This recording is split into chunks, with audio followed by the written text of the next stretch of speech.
Right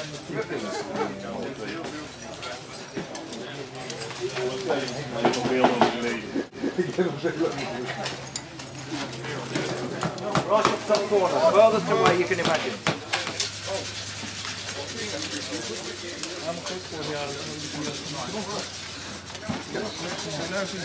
Ja, misschien jongens kunnen veranderen. Ja, jij bent niet veranderd. No, I don't know. Ben je wel op de kop? And now Marshall's men go in, wielding their swords, their maces, their axes, their spears. It'll be a magnificent sight, so I do hope you've got your cameras with you. I can see the standards already aloft as this band of men, these well-trained warriors, marching towards us. A fantastic sight. The first time you'll have seen a sentry here at Kelmarsh. As they come to us, you'll see them rise over the front.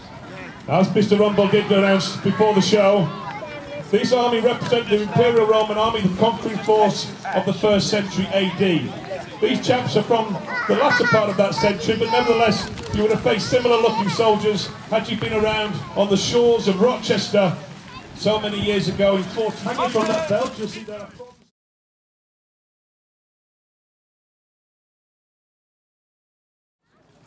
The enemies they were facing at the time were barbarians.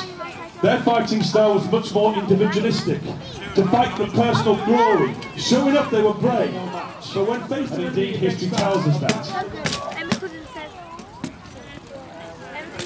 Some of the others will be practicing their peel and javelin throwing against wooden targets to know that they're ready. All under the careful eye.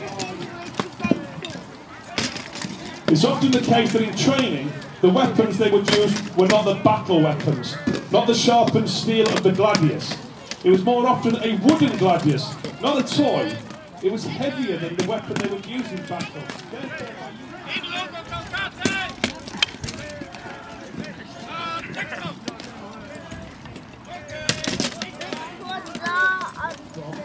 Where others are guests, just enjoy the sight of so many of these Roman soldiers. But to see a full working unit of the Roman army is a rare sight and a treat. Time of conflict. Ready to give instruction, as I said before. A blow of the horn tells them what's required of them. To either proceed, or cease, or to move to the next discipline.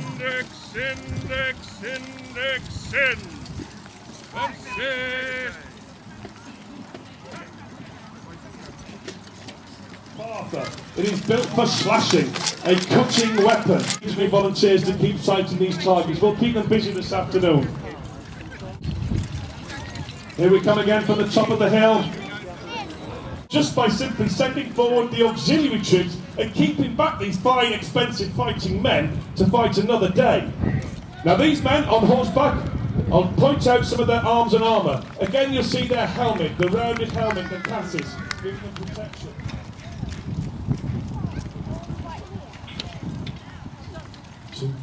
Ladies and gentlemen, there you go. Now having rested their pilum,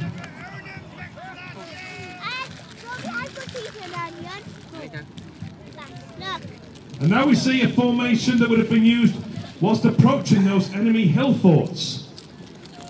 How could you approach an enemy behind their own walls, behind their own ditches, defended as they are, perhaps launching missiles? This is how you approach that enemy, forming the testudo, quite literally in Latin, the chortle. Ladies and gentlemen, if you're not members of English heritage,